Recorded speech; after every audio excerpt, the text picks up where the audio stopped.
17ാം ദിവസവും പാർലമെന്റിൽ എത്താതെ കേന്ദ്ര ആഭ്യന്തരമന്ത്രി അമിത് ഷാ. ലോക്സഭയിൽ ഇന്നും പ്രതിഷേധത്തെ തുടർന്ന് ഇരുസഭകളും നിർത്തിവെക്കുകയും ചെയ്തു. വിവരങ്ങളുമായി ഇപ്പോൾ വിഷ്ണു തലവൂർ ചേരുന്നുണ്ട് ദില്ലിയിൽ നിന്ന്. വിഷ്ണു, ഏതായാലും ആഭ്യന്തരമന്ത്രിയെ കാണുവാനില്ല എന്നത് തന്നെയാണ് രാജ്യം ഇപ്പോഴും കേട്ടുകൊണ്ടിരിക്കുന്ന വാർത്ത.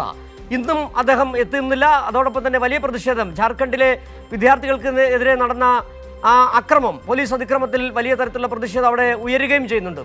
എന്തൊക്കെയാണെന്ന് സഭയെ പ്രക്ഷുബ്ധമാക്കിയത്? മറ്റു വിവരങ്ങൾ എന്താണ്?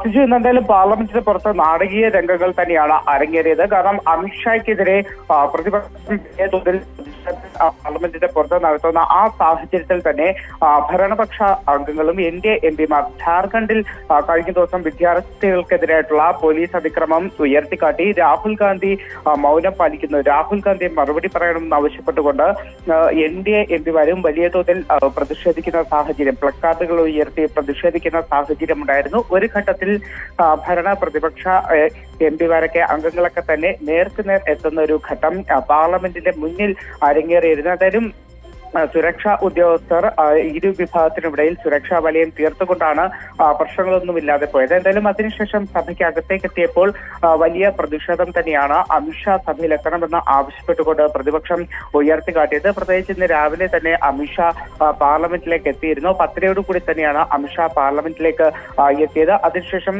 NDAയുടെ മീറ്റിംഗിലടക്കം അമിത്ഷാ പങ്കെടുത്തിരുന്നു. എന്തായാലും അമിത്ഷാ സഭയിൽ എത്തണമെന്ന് ആവശ്യപ്പെട്ടുകൊണ്ട് ലോക്സഭയിൽ വലിയ പ്രതിഷേധം ഉയർന്ന സാഹചര്യത്തിൽ ലോക്സഭ 2 മണിവരെയാണ് നിർത്തിവെച്ചിരിക്കുന്നത്. രാജ്യസഭയും പ്രതിഷേധത്തെ തുടർന്ന് 12 മണിവരെ നിർത്തിവെച്ചിട്ടുണ്ട്. സിജു, ശരി. വിഷ്ണു തലവൂരാണ് ഇന്നും പാർലമെന്റിൽ അമിത്ഷാ എത്താത്തത് സംബന്ധിച്ച വിവരങ്ങൾ നൽകിയത്. പാർലമെന്റിന്റെ ഇരുസഭകളൊന്നും ഇന്നും പ്രക്ഷുബ്ധമായി. സഭ ഉച്ചവരെ 2 സഭകളും നിർത്തിവെച്ചിരിക്കുകയാണ്. വിവരങ്ങളാണ് വിഷ്ണു തലവൂർ നൽകിയത്.